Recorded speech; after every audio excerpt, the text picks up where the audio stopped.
The Cowboys are set to kick off their preseason against the Jacksonville Jaguars on Saturday at 4 p.m. Central Time. Real NFL football is still a couple of weeks away, but there is a lot to learn about this team. With young guys fighting to make the 53-man roster, Mike McCarthy implementing his new offense, and the position group battles being at an all-time high. Saturday will be our first look at a number of young guys making their NFL debut. So, in this video, we're going to preview the Cowboys offense ahead of their Week 1 preseason game against the Jacksonville Jaguars. Let's get into it.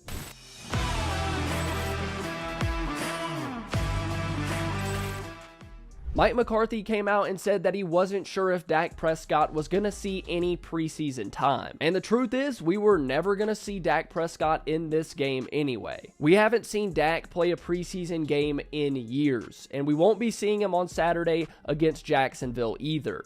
Which leaves you with Cooper Rush and Will Grier. Two guys that we've seen play enough to really understand who they are as players. For once, I'm actually excited that the Cowboys have a formidable backup in Rush that can help facilitate the offense. In the preseason from backup quarterbacks, all you can hope for is that they're good enough to help you get a good look at the wide receivers and running back. You just don't want them to be a complete dumpster fire so you can't get a good look at other guys on the team. And for a team like the Cowboys, the quarterback room is pretty much set. You just kind of hope that Rush plays well and gets out of the game injury-free. As for Will Grier, we kind of know what he is at this point. Like Rush, you just hope he plays well enough to help facilitate the offense. With Tony Pollard also sitting out for this first preseason game, and likely every game until the regular season, this is probably the one position group that I am most excited to watch on Saturday. There are a ton of young, capable guys fighting for that second running back spot. The players include Rico Dowdle, Malik Davis, Deuce Vaughn, and Hunter Lipke. I'm going to throw Ronald Jones in there as well. He has been dealing with a groin injury, so I'm not sure if he's going to be active or not for this game. Regardless if Jones does suit up, a bunch of these guys don't have serious carries in the NFL. Meanwhile, they are all fighting for a pretty big role on the Cowboys in 2023. What I'm going to be looking for in this first preseason game is for one of these guys to really stand out. I don't care who it is. I just want one of these guys to look better than the rest. I want to be able to say that guy has the juice to be this team's second running back. Because Dallas is going to need a solid running back too.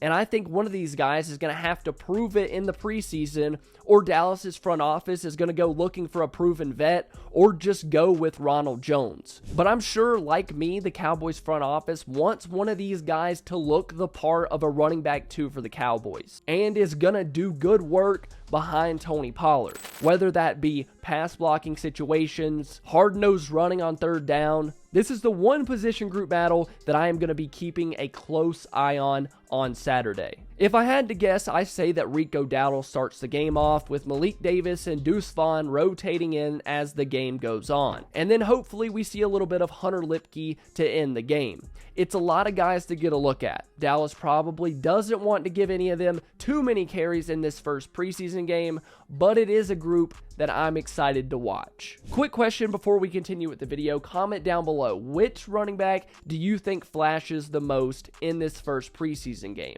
Is it Rico Dowdle? Is it Deuce Vaughn? Let me know down below in the comments. To continue the trend of starters sitting out this game, the wide receiver room will be without CeeDee Lamb, Brandon Cooks, and Michael Gallup. I don't expect any of them to suit up. Along with David Durden, an undrafted free agent that went out of practice on Tuesday with a concussion and will miss this preseason opener. I know a lot of people were excited about Durden. We will not be seeing him in this Week 1 matchup. But guys, I do expect to play include Kevontae Turpin, who Mike McCarthy said would get opportunities at receiver on Saturday.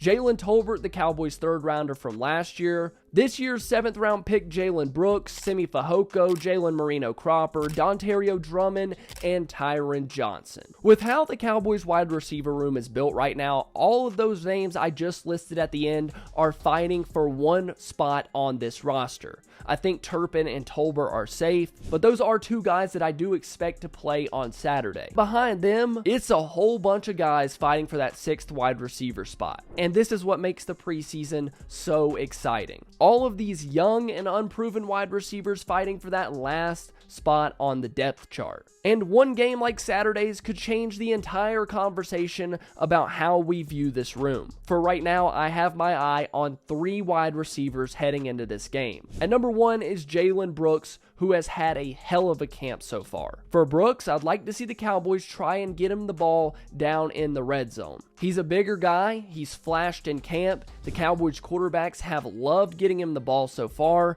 and I think we'll see quite a few Jalen Brooks targets throughout the night. At number 2, I have Jalen Tolbert, who has also had his own very nice camp. The Cowboys' 3rd rounder from last year needs a good preseason, and it starts on Saturday. From Tolbert, I just want to see a guy that knows what is going on. Last year, he was left behind in the Kellen Moore offense. Now, under Mike McCarthy, I want to see him play faster. I want him to be a guy that quarterbacks are finding on 3rd down or when scrambling out of the pocket. Jalen Tolbert needs this game for his own confidence. I think he's safe on the roster, but for his mental, he needs to have a good preseason. And then we have Kevontae Turpin. I don't know how much run he'll get as a receiver during the game. It might just be a series or 2. I think the Cowboys need to try and get him a screen pass early. Take a deep shot with him. It's the preseason. Have some fun. The dude is fast. He showed us what he can do with the ball in his hands. So get the ball in his hands,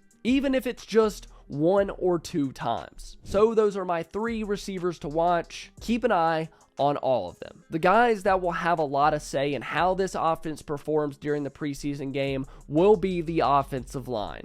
And by this point in the video, you probably know that you won't be seeing your typical starters out there. Terrence Steele, Zach Martin, who's still in the midst of his contract holdout, Tyler Biadasz, Tyler Smith, and Tyron Smith likely won't see any action at all in this game, leaving you with a ton of guys we've never even seen take the field as a Dallas Cowboy. Before we get into who we'll be watching for, I want to say that this Cowboys offensive line has slowly but surely become a big concern for me. With Zach Martin out, they have been getting their butts kicked in practice by the defensive line. Tyler Biadasz sustained an injury. Tyron Smith has been getting beat by Micah every single day. It's just been a rough camp overall for this group. But with so many starters out, there are a couple of backup guys we need to be on the lookout for.